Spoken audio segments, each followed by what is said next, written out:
Unsung Murder Ballads discusses topics of a disturbing nature. And we're not going to hold back on the graphic details and disturbing content.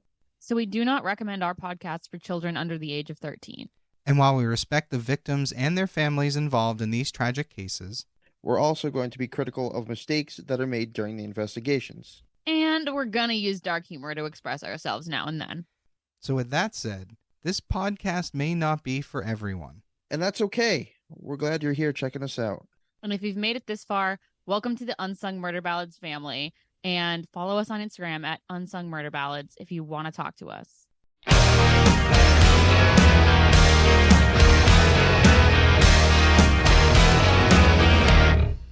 Hey everybody, welcome back to Unsung Murder Ballads. I am Janus Dead.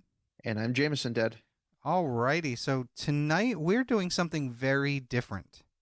So normally you guys, the listeners at home and wherever you are, in your cars, laying in bed, whatever you're doing, normally I don't tell my co-hosts what we're doing because I want them to have that genuine shock. That's kind of the appeal of what we do here at Unsung Murder Ballads. And trust me, you've shocked us a whole bunch. Yes, and you know what? I've loved every second of it. I'm not going to lie to you. I think in a sick, twisted way I have too, because I've learned about these killers and these crimes, and we've brought a lot to light when you're covering these cases. So I wouldn't change it for the world. Agreed, and that's why tonight we are changing it just a little. So tonight, Jameson knows every detail about this case already, and we were able to interview the victim's stepfather. We sat and talked for about 2 hours, and we're going to edit in some of the conversations that we had at moments where it's applicable. This is an interview with a man by the name of Zach Hoffer, and he was the stepfather of a woman by the name of Anjelica Hadsell, which I have to say up front is an unfortunate name to be having to use for her because she was killed by her second stepfather, Wesley Hadsell. And it's unfortunate that that last name is connected to her now. So we're going to tell the story of Anjelica Hadsell, and we're also going to have Zach Hoffer tell you some of her story, because he knew her obviously better than we did. So you ready? Let's do it. Anjelica, or AJ as she was called, was born on August 9th, 1996 as Anjelica Langer. Her biological father, Mel, left when she was young. Her mother, Jennifer Wright, married Zachariah Hoffer, and he raised her as his daughter, and she would unofficially use his last name for most things. So I met Jennifer when I was way over in Washington State, like Grace Harbor, Washington, and she was in Chesapeake Bay. So two of the biggest bays kind of in the country, but on the opposite sides of the country. We were so excited about just getting those emails and that she'd send pictures and all this stuff, and we'd do phone calls and everything. So it just kind of grew, and we met in I think it was November of 97. I decided she's the one for me. She has this child that needs a dad. I wanted to be the best dad or best father figure. I mean, first of all, Anjelica, yes, she was every bit my daughter as much as my other two that were blood daughters. I'm not just saying that just because, but it's pretty much you kind of form a relationship at some point with a child. I guess when you have a biological child and you see them born, you know it's your blood and stuff. There's a certain connection that just automatically happens.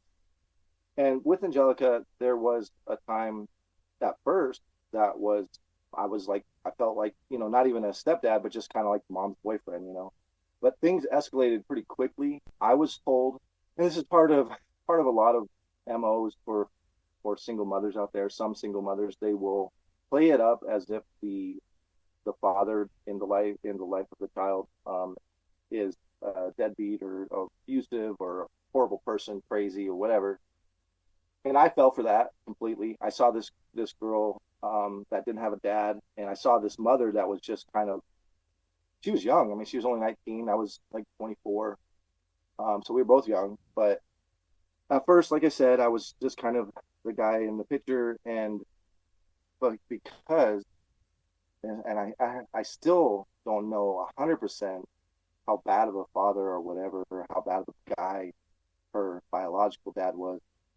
His name was Ramel. Yeah, his name is Ramel. I did talk to him after the fact. We never talked to him prior to this all happening.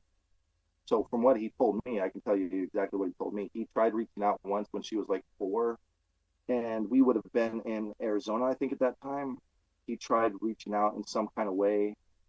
He says he made a phone call and he talked to her, but I kind of doubt that. I mean, it's possible. Basically, he just never was part of her life at all. He never sent a card, never called, never did nothing. So Angelica needed a dad, and I was more than happy to be a dad because she's just awesome. Ever since I met her, I thought she's just amazing. I mean, I met her when she was about 1.5.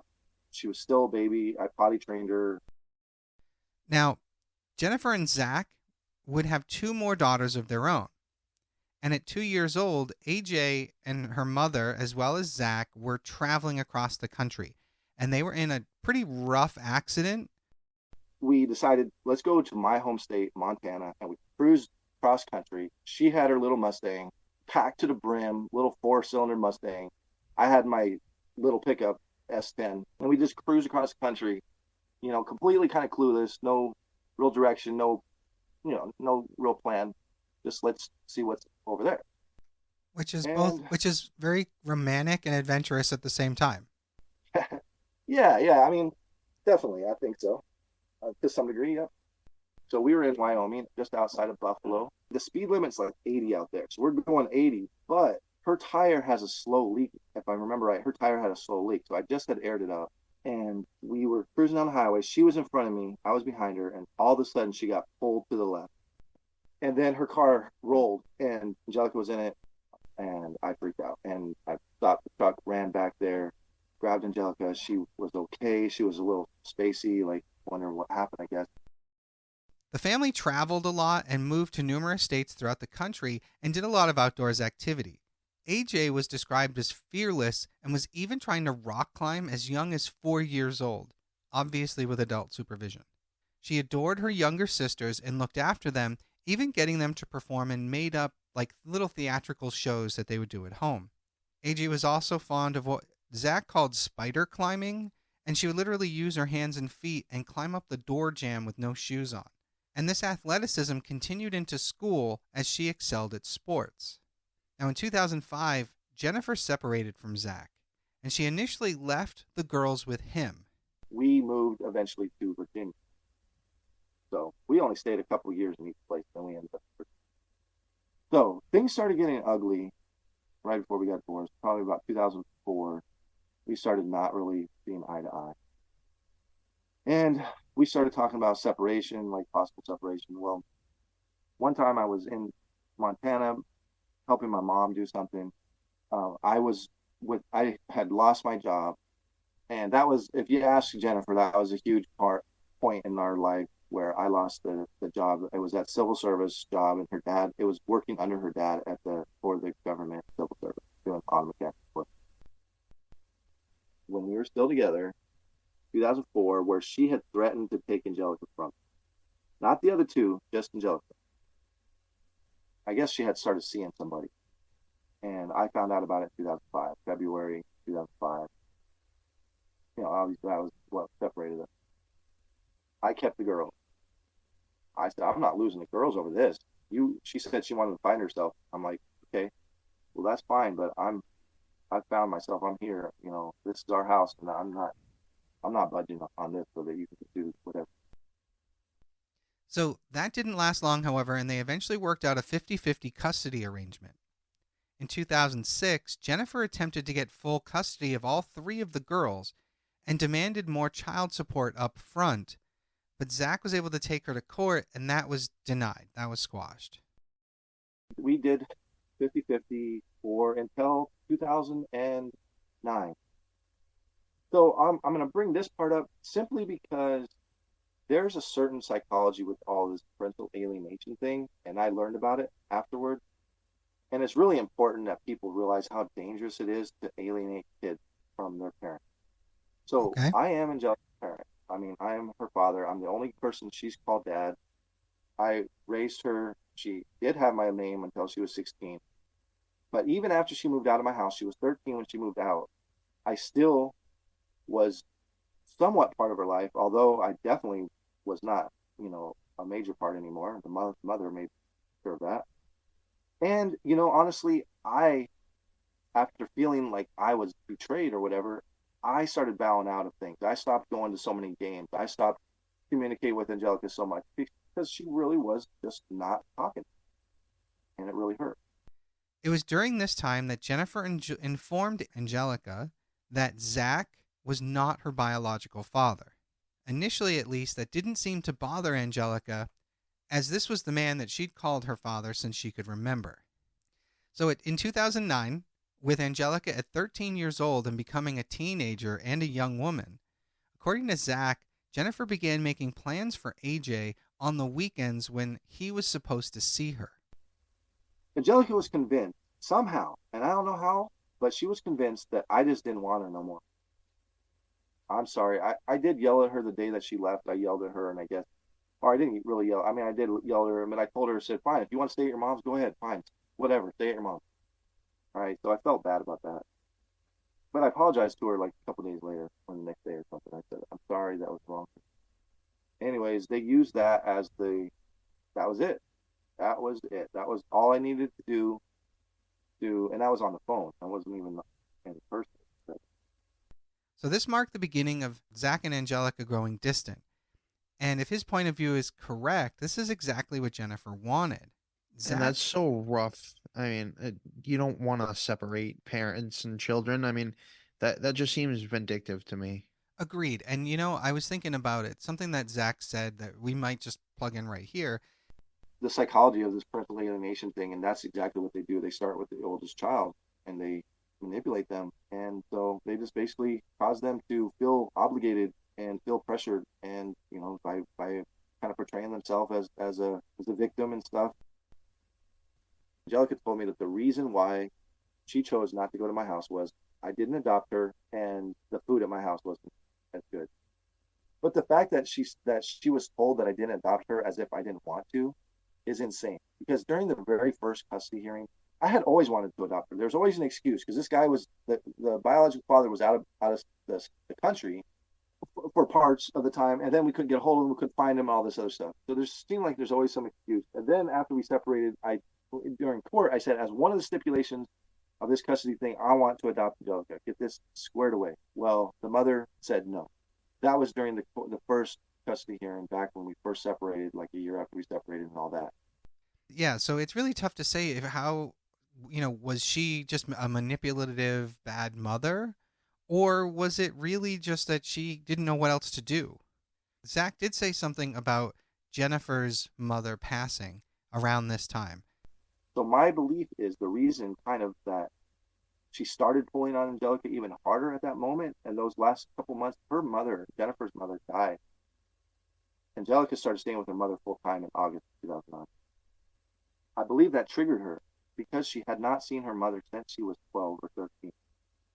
So Zach did create a website, which I think we've discussed, and he dedicated it to the life of Anjelica, and he wrote this, which I found to be both true and haunting.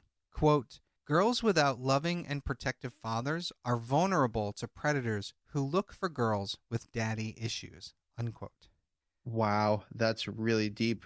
Yeah, it's a good quote. That's a very good quote. And he's not wrong.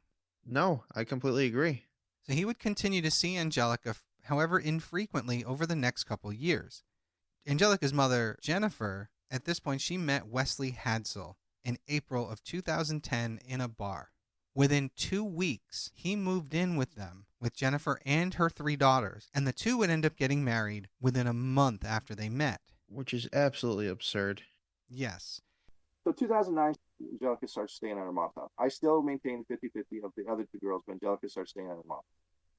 Several months later, Wes meets Jennifer at a bar, and within 2 weeks, he's living at their house. They met April 9th. They got married May 12th. The reason they got married is because he was living at the house, and the probation officer said you cannot shack up without as part of your probation. And she was okay with all that? Like, it just seems like that would be a huge red flag. Yeah, well, it was a red flag for me, but apparently not for her. My girls are telling me stuff. My girls both ironically got sick right around the same time he moved in, with some kind of serious stuff. So I really feel like their spidey senses were up They told me some stuff. I started researching him, found out about his criminal record. Wesley and Jennifer would have a daughter together as well. Now, in 2011, Zach had moved to Arizona to take care of his mother, who was dying. And all three girls had gone to visit, essentially to ensure that they had a chance to say goodbye to their grandmother. And we'll let Zach tell you a little bit of how that went, because this would be the last time Anjelica would ever call him daddy. My mom was sick, and my mom and my mom and Anjelica were very close. But Anjelica, when she stopped talking to me, she stopped talking to everybody on my side. She never talked to any of my family. She loved my mom so much. She loved my grandparents. That's how disgusting parental alienation is. It messes with the kid's mind so much. And the sad thing is it erases a half of them. So they learn to hate themselves, hate a part of themselves, and they shut that part of themselves off and they forget it. I was able to talk her mother and Anjelica into letting Anjelica come with me and the other two girls to visit my mother in Arizona because she was dying. That was like almost 2 weeks of Anjelica and all three of us hanging out, good times again. Everything was like, Anjelica was so close. She would always hang by my side. So she was definitely different when she came with me to Arizona. That was in 2011. But she was still Anjelica, and we still had a good time, and I knew, I could sense that she wanted me in her life. She called me daddy for the last time on that trip. This is a tough one. She was sitting in the airplane across the aisle, and she called over to me, and I recognized that voice, Daddy. She just said it without thinking. I looked over to her, and she was trying to get my attention on something, and just said it. And I looked away because I literally started crying right there. I felt so bad because I wonder if she ever thought that I was like somehow that was a sign that I didn't want her to call me that or something. Because it's kind of tricky when you're dealing with this situation, like you're always trying to act tough or act like everything's okay, but really your heart is breaking. Anyways, that was the last time that she actually, during that whole trip, she never called me daddy. We actually talked about it. I said, as long as you don't call me dude. So after that moment, Zach goes back and starts digging deeper into Wesley Hadsell. So after he moves in, I tell Jennifer, I said, hey, I just found out he strangled his ex and was charged for that. And I talked to her and she confirmed it because I was concerned, obviously. And I was immediately, like, he moved in, May or whatever. Well, he moved in April 20th or something like that. I had filed for full custody on June 2nd. I was like, enough of this crap. Anjelica, you've been holding Anjelica, violating a court order, holding Anjelica, and this crazy guy is in here. No way. And I was so stressed out with his situation. I thought maybe my life was in danger and everything. It was just crazy time. I got an altercation at one point, which made me look bad during the custody battle, where I stood up in his face and basically told him to just make a move or whatever. And I was just right there ready to smash and whatever, because I was so protective at that moment because of that particular situation. His revealing of that information would have its consequences once he spoke to Jennifer on the phone. That's the last time I talked to her on the phone, honestly. That was in 2010. Wow. She told me he's 10 times the dad I ever was. And I think she cussed at me. And then I cussed, and I don't know what I said. I was pissed at some point. And it's just so ironic. Like, she barely knew this guy. So, and then Anjelica, so this is where the grooming started. Right away. Anjelica, I would see them at the ball fields, and him and Anjelica would be kind of frolicking around, kind of like playing tag and stuff like that around me, like doing circles around me. And here's this guy, I don't know him. He just loves. This is how a sociopath works. He goes right to the source. He'll talk to a judge. He'll talk to a police officer. He does not care. He talked to the news.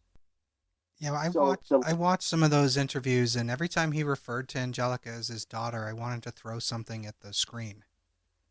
Yeah, because and imagine how I felt, because we would work together. He would constantly do that. He would always refer to her as his daughter, not my other two. He'd always say, like, if he's talking to somebody, oh, my daughter this and my daughter that. He wanted to work together just so he could rub it in. Like, he was not a father. He wanted to twist the idea of fatherhood, and so he copied a lot of things that I would do, because that's what sociopaths do as well. Sociopaths they don't really have emotions, so they learn how to become emotional sort of by watching other people. From what I understand, they can become emotional, but generally speaking, they learn their mannerisms by watching other people.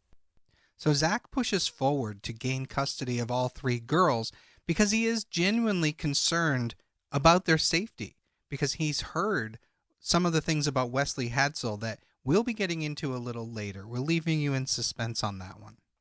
So while we're in custody court, it started looking not good. Like at first, when I first filed, I was like, yeah, this is definitely, I'm sorry to the mother. I even sent her a message that I'm sorry I have to do this. You would not listen. And then boom, I thought I was going to get full custody. I mean, they're going to find out what this guy's all about, and it's going to be a done deal. Well, no, it didn't even, nothing like that. The family courts ultimately decided that Anjelica would have her choice of where to stay.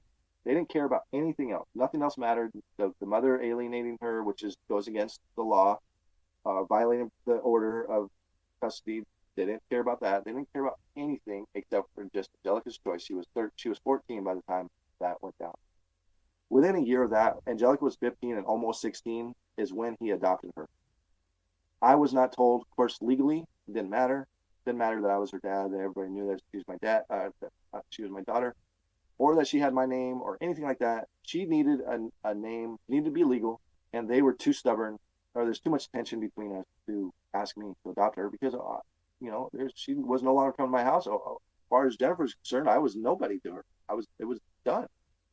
Anjelica would take on Wesley Hadsell's last name as she was getting her driver's license, and so she legally became Anjelica Hadsell. The last time Zach would actually get to see Anjelica would be in late 2014 before she left to college. Now in 2015, Anjelica was a freshman at Longwood University in Farmville, Virginia. She was a double major in information technology and computer programming. That's some major smarts right there. That's impressive because Yeah. double major in anything is hard, let's be honest. She also played softball as well as field hockey. Now, Jennifer said in 2015 that she kicked Wesley Hadsell out of their house because she found out he started using drugs again. So Hadsell decided to stay at a hotel that was close to their home.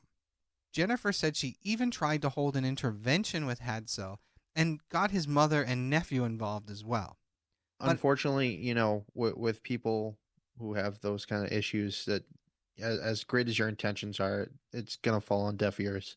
Yeah, I don't know too many people who've had interventions done, but I don't know too many that were successful either. Cut to spring break in February of 2015, and Jennifer drove out to Longwood University to pick Anjelica up so that she could spend that time at home. However, on March 2nd, 2015, Anjelica vanished after last being seen at home by Jennifer as she left her Norfolk home to go to work.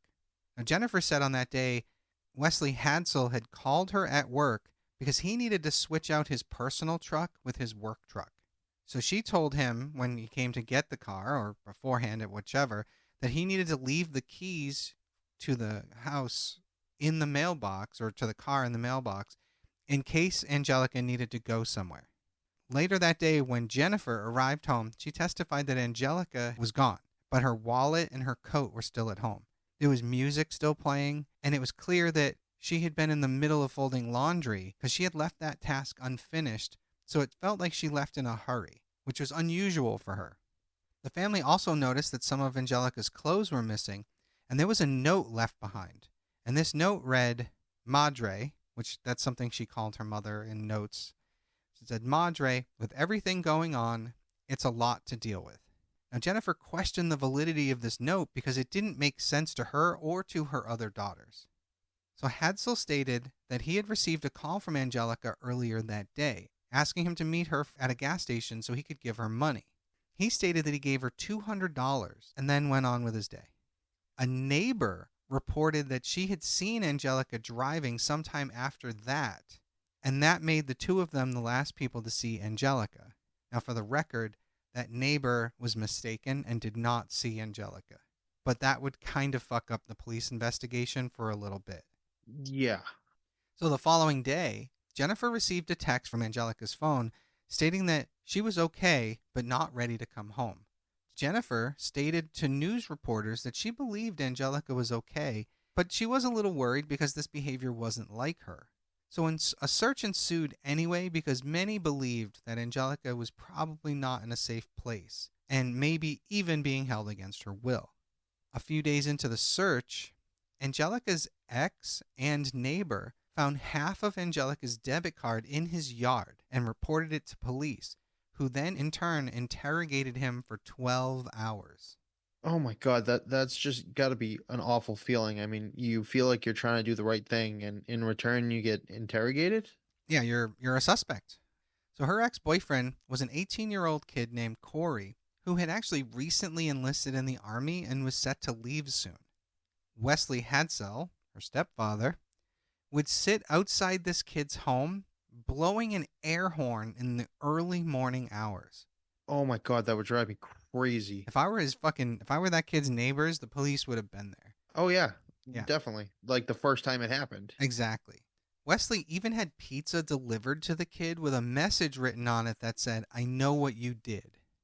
So a friend of Anjelica's called the police and said that he had seen Anjelica's jacket inside Corey's house. So the police come and they search the home and they find her jacket. Turns out it was rolled up and behind his couch cushion, which is kind of weird. Yeah, that's a weird place. You don't stuff a jacket down there for no reason. Yeah, like if I were going to hide incriminating evidence, it wouldn't be behind my couch cushion. Yeah, exactly. So Corey was stunned that her jacket had been found in his home, and he made every attempt to cooperate with police. He gave a voluntary DNA sample, he took a polygraph test and passed, and most importantly, he had a solid alibi for when she went missing. So, soon after this, that same friend of Anjelica's found some of her clothes discarded on the side of the road. Police now are kind of like, what are the odds that the same kid who reported the jacket in the house is also finding clothes on the side of the road? So they pull this kid in and they ask him some questions. And he actually confessed to them that he didn't find any of this. He didn't see any of it. Wesley Hadsell had told him where these items were. Wesley Hadsell had told them to go into the house and look to see if her jacket was there. So the police go and they question Wesley Hadsell. And he admitted to breaking into Corey's home. Now, according to some sources, while he had broken into the home, the family dog attacked him and he beat the fucking dog. Yeah, that's Yeah. no. So fucked up. He was arrested for breaking into the home. He was questioned by police, and he said that he couldn't sit, a minute away from where his daughter may have been, is what he told police. So, of course, they start digging deeper into him because now he looks super suspicious, and they find out that he was living at a local motel, and they go and search that motel room. And it's at this point that they find 9mm ammunition hidden inside a vent. Well, that's a big no-no for him.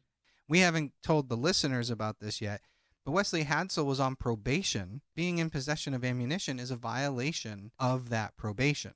So now he's screwed because they can hold on to him for as long as they want now.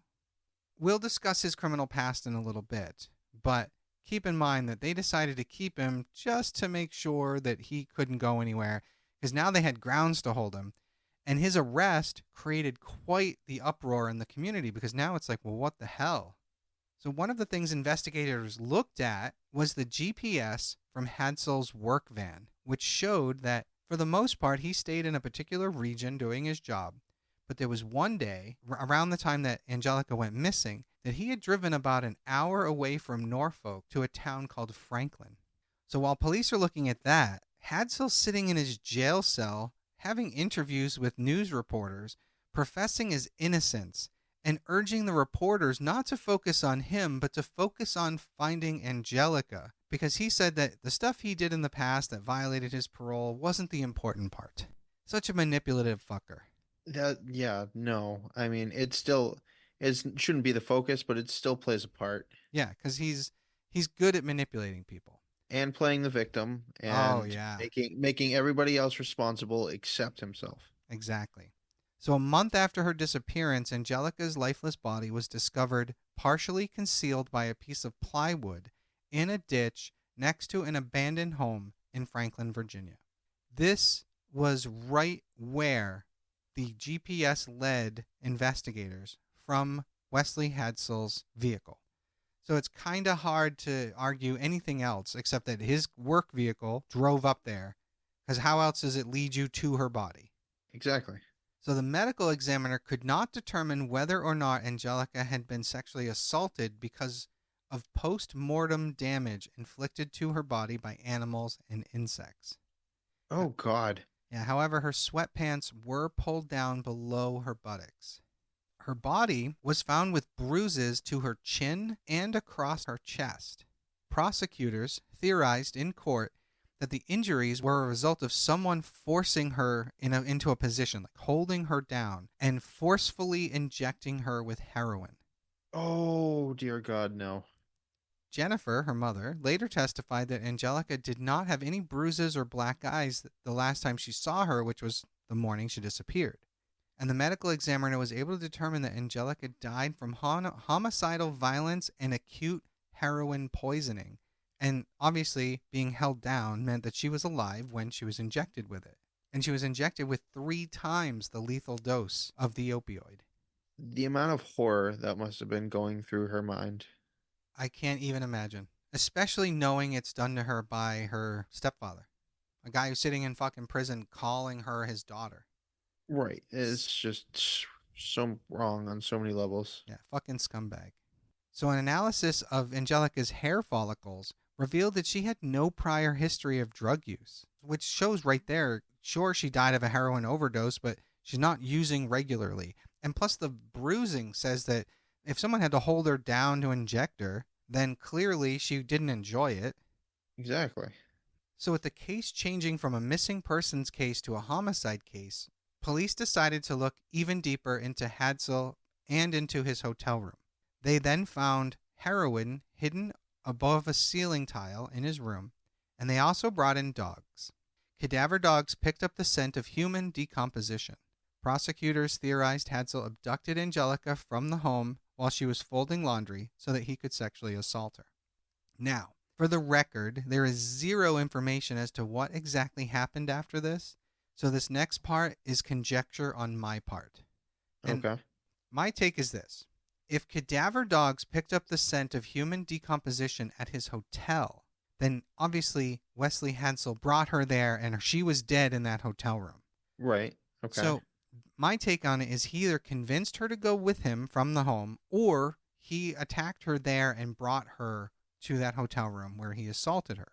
Something we haven't discussed yet is that his drug dealer, the person who sold him heroin, that person would testify in court that he sold him heroin the day after Anjelica went missing. So that means if he held her down to inject her with heroin to the point where there were bruises on her body, which meant she was still alive when that happened, that she was still alive for at least a day after he took her. Yeah, I'm trying to wrap my mind around that. Because if you think about that, even if he bought it the same day, he still brought her to that hotel room alive, did God knows what for the number of hours that he had her there, and then he left to get heroin, came back, held her down, and injected her with it because that was her cause of death. Yeah, that is absolutely insane. Once again, we talked about the GPS in his work van showed that he had driven to the address where she was found after she went missing. Investigators also found inside his work van duct tape, a shovel, a hairband, and a photo of Anjelica inside the van. Wesley didn't have photos of Zach's other daughters in there, nor did he even have a photo of his own daughter in there, who's just Anjelica, which really paints a picture as to where this guy's mind was. Very obsessive. So it was not until November of 2018 that Hadsell, who had a lengthy criminal record, was finally charged in connection with his stepdaughter's death. And when I say lengthy criminal history, I'm not being poetic. Wesley Hadsell, in 1990, when he was only 12 years old, was charged with petty larceny, possession of stolen property, and an indecent phone call. So in 1994, at around 16 years old, he ran away from home. In 96, he was arrested but not tried for arson as he set fire to his own home while his family was inside. Oh, wow. In 2005, he separated from his wife due to his drug abuse, depression, and stolen checks. Also in 2005, he raped and choked his wife. She was talking to her dad on the phone. She had called him screaming, and the phone went dead. Her cell phone was thrown away. Her room and everything was in a shambles. And then she was gone. And then he abducted her for 2 weeks, during which time his wife reported multiple rapes, multiple robberies, violence, and threats to kill members of her family if she did not comply with him. Yeah, this guy's a real winner. There was a nationwide manhunt and a reward of $50,000 for his capture. He was finally tracked down after a high-speed chase and car wreck in Illinois. So multiple law enforcement agencies and a helicopter with infrared equipment were involved in his capture. Despite all this, Hadsell insisted that his wife went with him willingly and was an accomplice. I doubt she was there willingly. He begins to go on trial for his original charges of the assault, strangulation, kidnapping, and rape. He begins to go on trial, and then the feds charge him with the bank robbery. Now, mind you, there was no other charges, any other, violating probation. North Carolina never touched him. Restraining order, violating that. The whole trip where she told police that she was repeatedly raped and assaulted and threatened and all these other robberies, none of that stuff was charged. The running from police, no charges. Wrecked the car and all that stuff, no charges. Only thing that there was a charge is one bank robbery that he did during that whole time, and he got 54 months. As a career criminal, he got 54 months, 4.5 years. I'm pretty sure he turned evidence. So he had told me later, as him and I had worked together a lot over the years, he had told me that he used to run drugs from across state lines. That's federal. He knew people. So he wanted to tell all of his stories so bad, but he just couldn't tell certain things. And he talked so much. So definitely that's his biggest weapon in his mouth. I guarantee he fought his way out of getting all those charges and everything else. Yeah, that makes sense. While in prison, he committed 70 more criminal violations, including attempted murder by stabbing a man multiple times in the face, assault, threatening bodily harm, disobeying orders, setting fires, destruction of property, possession of intoxicants, attempts and threats of suicide, and an attempted escape. It just never ends. And yet, even though he was only sentenced to the 54 months, I think it was, 4.5 years, that's all he served. That's not okay. No, it wasn't. So Hadsell was released from prison on February 17th, 2010. He would meet Jennifer, Anjelica's mother, that following April, so within 2 months. Hadsell's probation officer, Thomas Ramirez, did inform Jennifer of his criminal history. So she knew of the rapes and the strangling and the abduction and the robberies and the burglaries and over 9 years worth of prison time and felony after felony. She fucking knew. And when Zach learned of Hadsell's past, which he found through simply an internet search, he filed for full custody of all 3 of his daughters, Anjelica and his 2 biological daughters. Not only did he not receive custody, but Hadsell's probation officer refused to testify. So after finding all the incriminating evidence against Wesley Hadsell, he was finally formally charged with Anjelica's abduction and murder. A 2020 trial ended with a mistrial just days after it began, when the Commonwealth's attorney filed for one. Attorneys could not agree on which part of Hadsell's criminal history jurors would be allowed to hear. And They should have been able to hear all of it. They argue about privacy and things being relevant and blah, blah. Personally, I agree with you. They should be aware of all of it. So during his second trial, a prosecutor said that Wesley Hadsell treated his stepdaughter like trash, which is true because of the way he dumped her remains. The defense argued that the 18-year-old college freshman, Anjelica, was depressed and suicidal after a breakup, as evidenced by sad memes on her social media pages, and that she took her own life by overdosing on a migraine medication. What? Yeah. So apparently the medical examiner never tested for the prescription drug nortriptyline in her system, according to their lawyer. But who knows? I mean, at this point, it's ridiculous, and the prosecutors even dismissed that theory as absurd. Now, for the record, Anjelica's Twitter account is still up and can be viewed, which of course, No way, really? yeah, which of course I looked up because I like to do my due diligence. Of course. I'll be honest, it's no different than any other college student's social media pages. She's critical of other students and their behavior. She jokes about her coaches. And when something had actually been bothering her, she made vague posts that sort of alluded to it. Something like, I mean, I don't know an exact situation, but it was something like, well, I guess that's happening now. Like, where it's clearly meant for one person, but she posts it out to the world. Okay. But none of that makes you think that she's suicidal in any way, shape, or form. No, that seems pretty normal to me. Yes. So the first person to take the stand was Jennifer Wright, her mother. Jennifer testified that Hadsell and Anjelica were close and confirmed that she didn't believe he raped, touched her, or made inappropriate comments towards her. Delusional. Oh, by far. Now, she did say she felt uncomfortable when she found out that Hadsell was doing drugs, but that's as far as she took it. So one thing that she did say in court, she said that she found out he attempted to rent a pickup truck and was going to use someone else's name to rent the truck, despite the fact that he already had a pickup truck at the time. Clearly, That doesn't like send signals off in your head. that's a million red flags, regardless of why. Yeah. Obviously, you don't want someone to see your truck. So the case against Hadsell hinged on his and Anjelica's phones, their cell phones, tracking together via satellite on the day she went missing. And, of course, on the GPS data from his work van, which led police to Anjelica's body. One prosecutor said, "We may never truly understand why this happened," which is true, because if he's going to profess his innocence, we're probably never going to know. Now, there was a moment, a really tense moment that rose when Zach was prepared to give testimony and make a victim impact statement. When you went up to give your testimony in the courtroom and you were denied that opportunity, you said you were detained for it? What happened? Because I'm so confused by that, because it seems strange they didn't let you speak, and then it's even stranger to me that they arrested you. Yeah, no, there you go. It's another complete injustice because there's no good reasoning for it. So here's what happened. Basically, I was called to testify in court as a regular witness because I had to testify. Basically, they just wanted to drill me. The defense attorney wanted to drill me and make me seem like I was possibly the bad guy. Oh, so they were trying to give an alternate suspect kind of thing?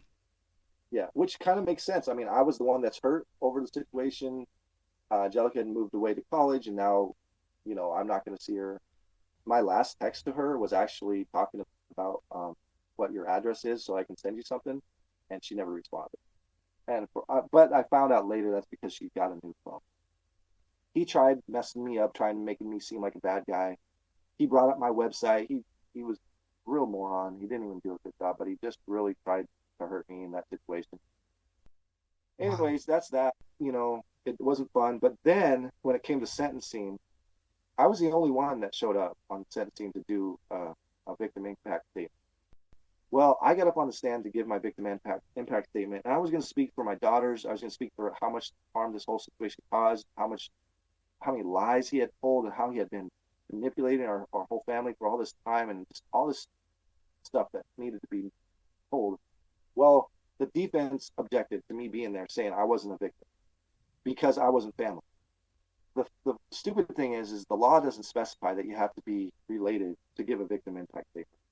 The prosecutor argued it, but the judge decided to affirm. I felt like they had some sort of plan or something. Like they did that on purpose. There's no good reason to not let me speak. Yeah, that's what it sounds like. The prosecutor had told me, he'd kind of told me that he'd rather I didn't because he didn't want me to mess things up. Because they knew that I had been pretty emotional. Okay, well, maybe they had a leg to stand on because I did proceed to mess things up. But he still got life in prison. So basically what happened is they told me as I'm beginning to give my thing, I was going to, the judge said, "Sir, can you please step down?" And I'm like, excuse me? no, I will give my statement. He's sitting there looking at me, only 7 feet away. So at that time, I tried to get him. 5 police officers just swarmed in. It took them all to stop me. So just before sentencing, Hadsell was allowed to speak and maintained his innocence by citing his personal relationship with Anjelica. The judge. That's so nauseating that they allow him to make a statement like that. You know, it's amazing how many times I watch like court moments in court like that where they're just like, Judge, you made the wrong decision here. I'm innocent. And it's like, just accept it. You're fucked. There's no going back now. So the judge told Hadsell that he did not accept one word Hadsell had to say, adding that everything he had said angered him, and then he called him a danger to the community. Good. It took the Franklin County jury only 45 minutes on April 22nd, 2022, to convict Hadsell of first-degree murder and concealment of a body in the death of Anjelica. The Commonwealth's Attorney's Office for Southampton County and the City of Franklin sought a life sentence for the first-degree murder, as well as 5 years for concealing the body and 10 years for being caught with illegal substances while incriminated. Wesley Hadsell was sentenced to life in prison plus 15 years, so they got it all. Now, before his sentencing, the judge noted that the evidence against him was overwhelming. The immediate family of Hadsell was not in attendance as emotions were too high and too raw to be present in the courtroom. So Deputy Commonwealth's Attorney Tony Colvin said inside the Franklin courtroom that Hadsell cannot be rehabilitated, citing his history of hurting women and other crimes dating back to the 90s. So to this day, this fucker still claims he's innocent and that someone must have taken his GPS from his work van and driven it out to where Anjelica's body was found, knowing that he had been out there. Which, who would the know amount of that? delusion in that, like, what? Yeah. I mean, again, it goes back to the idea of doing that to frame him is so extreme, it just doesn't make sense. No, not at all. And I've mentioned before, watching the interviews that he has done is infuriating because he refers to Anjelica as his daughter over and over and over, and it's so angering. Oh, it's awful. It makes you want to reach through the screen and just, oh. So as we mentioned earlier, Zach Hoffer created a website that not only celebrates Anjelica's life, but he goes into a lot of detail regarding the failure of the courts to remove the girls from Hadsell's vicinity and in Ohio for letting him out of prison in the first place. That website is angelicamarie.com, and Anjelica is spelled with a J instead of a G in the name Anjelica. So for more information, we highly recommend that you check that out. The guardian lied about his criminal history. He basically said, and I posted that on angelicamarie.com as well, that lady that he kidnapped was actually in on the robberies and stuff with him. And there's never any police report or anything, news report or nothing that ever even suggested it.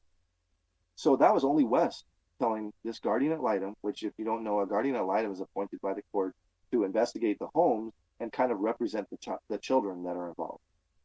Well, unfortunately, these guys are not trained very well at all. They only have to be a lawyer. That's all it is. Family court's just a bunch of lawyers. They only have extra training. Like, you would think they have some sort of training, but you need to know stuff about psychology and about children, families, and stuff like that. It's lawyers. So it's completely the most ridiculous thing in the world. My total exasperation about how bad the family courts are and how broken they are, and how I would later go on to try to change them, to make any laws to change them, and it totally all got thrown back in my face. There was one law that I made that I got my representative to pass, which was to require a background check if you are a step parent wanting to adopt a child. It didn't stop you from adopting. It just required a background check to be thrown into the mix for the judge to consider. That law, that idea, is 100% valid because you're going into the life of a child and the parent should know. Then it would save a lot of situations from happening. Man, there are so many situations where this has happened. I started digging into them. There are so many situations where the boyfriend or even the husband, that even the mother knew for a long time, she didn't either know about the criminal history or she was bamboozled into thinking, well, he's recovered or he's, changed or his version of events and all that stuff. So this happens so much, and the guy is basically a predator in disguise and grooming the child, or else just decides to flip. Or sometimes it's just an abusive situation and they don't die. Of course, we never hear about that. Rarely we'll hear about that. This is actually a big issue. Single mothers, we have more single mothers than ever. So we have single mothers out there, or single parents, but it's really a lot of single mothers still. And there's, I think, probably more criminals than ever too. So you got all these dysfunctional guys out there that are looking for a situation just like this, where the guy has basically just weaseled his way in, but yet he is just a creep of creep. And it's obvious to most people, but the mother gets bamboozled.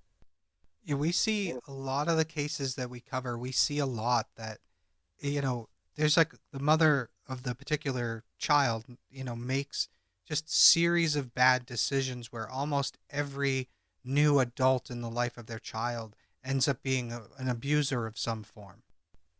And that's why I felt like family courts really need to be addressed for one thing. And then the next thing I did a ton of stuff, but then one thing that I put a lot of effort into was trying to change the policies for probation officers and how they look at their probationers in regards to single mothers. So I tried everything to get the policies changed. I studied up on the policies. I learned what they are and where they lack. And I went to the top person and it just died. He stopped communicating with me. So I honestly don't know if they did anything with it, but I definitely tried. I talked to my senators, talked to everybody that I could, talked to the chief judge in the Eastern District of Virginia Court, talked to the probation office and the supervisors there. The probation officer knew so much more about his criminal history. If the family court judge would have heard the probation officer talk about his criminal history, and not just his criminal history, but just his behavioral history, psychological stuff, I think that stuff's completely pertinent. If they can tear me apart in the courts, the actual dad who has been on the scene raising my child, then I think they can tear apart or examine, if you will, a new person that is put into this picture that's going to have complete full liberty with the children, especially 3 daughters. Yeah, 100%. Yeah. I went to the probation officer. I talked to him. I got information from him. He knew that I was out there. He knew that I had 50-50 custody. He knew that I was concerned for Anjelica, who's out there without me. So he knew everything, and then he refused to testify. I subpoenaed him. I had a lawyer. My lawyer subpoenaed him. They refused to testify, citing some right that they had that they didn't have to testify. And I would later learn, based on their policy, what it was all about, and it's just basically to protect the. It's up to them. It's a discretionary call. Well, I also believe that if they were put on the stand, then there could be questions that could be opened up that would uncover they couldn't lie under oath or whatever. He had absolutely, I'm sure, that he had told prosecutors and whatever, federal prosecutors, about other crimes. And so that's why he never got so much time and why he wasn't charged for things. And if you were to open that up, then there'd be like, how do you explain all that stuff? So there's probably a lot of things that they just didn't want to have scrutinized. So they just go ahead and sacrifice my children. And honestly, the woman that he first abducted and took, she also wouldn't testify. She said she was too traumatized. She was still seeing a counselor and stuff, and she feared for her safety, which I do understand. But what about the safety of my children? And he was so horrible that he would literally kidnap you and take you and hold you and all this stuff. And you can't even write an affidavit saying anything. So it's pretty clear that's why, there was no trial. Probably a lot of that might have to do with the fact she didn't want to go to court and she was traumatized. It could have been done in a way that would not have put her in danger. But, it's a tough one. It's tough. For a while, I was really upset about it. And I've since learned how difficult it is to go through the system as a rape victim, as an assault victim like that. And so I totally sympathize with people that are in that situation. But at the same time, I really encourage people that are in that situation where they've been victimized to absolutely power through and prosecute, make sure that you are able to prosecute this guy to the fullest extent, because how many times has this happened and then the man went on to kill or rape or injure other people because people were too afraid to prosecute, or the witnesses were too afraid to testify. Yeah, it's unfortunate that it always has to escalate to the worst possible scenario before someone like that is put away for life. Well, he also sounds like he knows how to manipulate people, so I'm not surprised that he was probably manipulating the court system throughout the entire thing, or at least trying to. The courts really did drop the ball in a lot of places. So if you want to get to know Anjelica a little better, his website is a great resource. We'll have a link in the description. Please go there, get to know who she was, and get to know the story, get to know more of what Zach has to say, because even though we spoke for a good length of time, I can't include it all here. So he is a great resource on all of this. Jennifer, Anjelica's mother, has since focused on her remaining children, and while she did start a scholarship and a golf tournament in Anjelica's honor, she has since avoided any media attention. How are your other daughters holding up after all this time? You talk about like what the repercussions of this type of thing are. It's so hard to have your whole stuff in the public and stuff. My younger two were trying to stay at their mom's house a lot because that's where all Angelica's friends were. That's where all the drama was. That's where the news was going and everything. They just wanted to be informed, be part of it. There's a lot of older teenage boys that were at the house and everything like that. And so it became an issue, big issue with the mother and I. And she started keeping the girls at her house. And I filed in court, not to get full custody, but just to enforce the custody that we have. We went to custody court again. Well, that lasted a year. And at the end of it, I was left with every other weekend. So I had 50-50 for like 11 years. And then the mother's husband takes our daughter's life after all this drama and stuff. And she ends up coming out ahead in the family court. And the same thing happened where I told the girls after them not staying with me or, just kind of treat me like I wasn't part of their lives, like they would just be at their mom's house, listening to her more, whatever it was. I told them, look, if you want to stay at your mom's house, just stay there. I didn't. I only meant it for that particular night. Well, that was the last I saw them for 3.5 years. What happened was their mother left them at the house. She moved out, got a house, and left them at the original house. They had a whole bunch of people living there, a whole bunch of dogs. Their life was chaotic. They dropped out of high school. Well, I was about to say, they sounded like they were still teenagers at this point. Yes, they were 13 and 15 at the time that they left my house. And they were basically living on their own? Yeah, they were living on their own. We even went through a whole thing where I took her to court to file charges against her for allowing teenage boys to be drinking over there, staying the night and everything like that, like older teenage boys. And these teenage boys were supposedly good guys. Like they, so that's when the mom trusted them and said, well, that's no problem because they're Angelica's friends. And so they're not going to do anything to Angelica's sisters. But I didn't trust that. No, I wouldn't have trusted that either. Okay, so long story short, so basically, how are my daughters doing today? I talked to one of my daughters a lot, my youngest one. I talked to her quite a bit. We actually got closer and closer, but my middle daughter, we barely talked at all. So even to this day, we don't talk that much. We exchange really good messages. She loves me very much, and we have very heartfelt times we are together, but it's still hard for her to have me in her life. How old are they now? They're in their early 20s now, or 23 and 21. Okay, so they're at a good age where they should, like from my experience, when my friends' children reached this age, that's the time where they start to recognize, that their parents weren't perfect and they start to appreciate their parents more. So maybe maybe now's a good time for that kind of healing and that kind of growth. Yeah, we've been healing. We've come leaps and bounds. I mean, it's so amazing, honestly. And they are doing really good. I'm so proud of them. It's been a struggle, especially with my youngest daughter, because I was in her life, so I was helping her along. She was staying at my place for a couple of years and has come a long ways, and we are very close. It's just that it's still tricky with things. We've both been hurt from the situation. But overall, we're all doing really good. We all are kind of living our best life, even though we lost 5 to 7 years pretty much of our life with all of this. And yeah, we are really doing pretty good. Well, that's really good to hear. I mean, it's It's always good to hear that people are able to kind of persevere and not so much overcome, but persevere, and that they're still able Yeah. to be what they need to be, which is good. They weren't it wasn't one tragedy after another. So that's always nice to hear. So yes, thank you, Zach, for joining us. That was for doing this interview with us. That was amazing. I can honestly say that one thing that came out very clearly to me while speaking with you is how much you love your children. That's not in any doubt.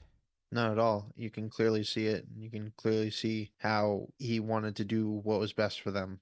I have to say he had a lot of courage to sit down and talk with us. I'm sure it wasn't easy for him to talk about some of the things we spoke about, even though we did avoid the really, really dark moments. You could still hear his pain at times, but it was amazing to have you on with us, Zach. Thank you so much. But thank you, everyone, for joining us. Once again, I am Janus Dead, And I'm Jameson dead. and we'll see you soon.